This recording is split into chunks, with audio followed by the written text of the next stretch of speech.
The bellow of a cow's moo is quite common around Clark County, but a monologue in perfect English is usually not what follows. Hello, and thank you for visiting. My name is Chatty Belle.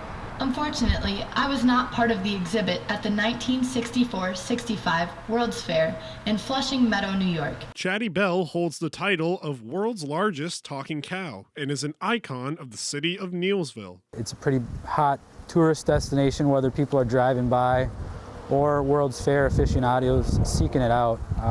People come to visit from far and wide to see the cow and the building. Logan Grapp is quite familiar with the Central Wisconsin broadcasting stations housed in the Wisconsin Pavilion, the site of Chatty Belle. My family's owned and operated my whole life, so this place means a lot to me, and it's a family tradition to kind of keep things going. While Grapp's been around the pavilion since birth, Chatty Belle's been around even longer. When the Wisconsin Pavilion represented the state in the 1964 World's Fair, Chatty unfortunately did not make the trip. Chatty Belle was not at the World's Fair. A lot of people actually get confused by that. So the building was the first thing on site here, and Chatty Belle was brought in a year later. Construction on Chatty wasn't finished by the time of the World's Fair. However, following the location's placement in Neillsville, Chatty Belle started drawing attention from all over the state. When they brought Chatty Belle here in 1967, they asked a guy, he was the extension dairyman for the University of Madison. He said that Chatty Belle's 7 times the size of a regular Holstein. And if Chatty Belle were able to eat, she would be able to consume 11 tons of grain, 25.5 tons of hay, 25.5 tons of silage per year. And she would be able to produce about 83,000 pounds of milk annually, roughly 270 pounds a day. Despite coming onto the scene in large fashion, 16 by 20 feet worth of fiberglass to be exact, Chatty Belle arrived nameless to Neillsville.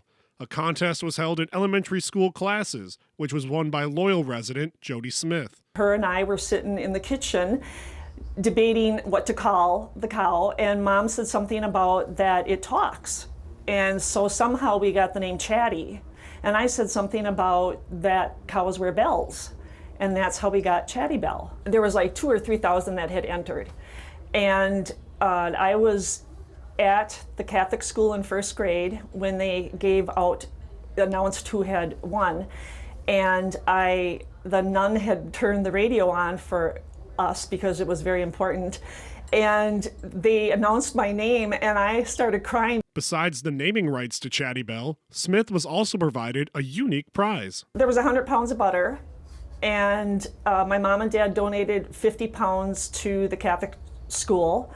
And then we just picked up whenever we needed butter. The Wisconsin Pavilion houses dozens of pictures of the site's history, complete with pictures of a young Smith with Chatty Belle. I'm down there with the governor and my family, and I don't remember much of that day. I do remember standing by him and just in awe of all the people that were there. She still cherishes the experience to this day. I'm very proud of naming Chatty Belle. Chatty Belle recently celebrated her 58th birthday. Nearly 6 decades spent as a monument to the dairy state, and save for the occasional maintenance on her voice box, won't be going anywhere anytime soon. For Clark County by County, J.D. Danielson, First News at 9.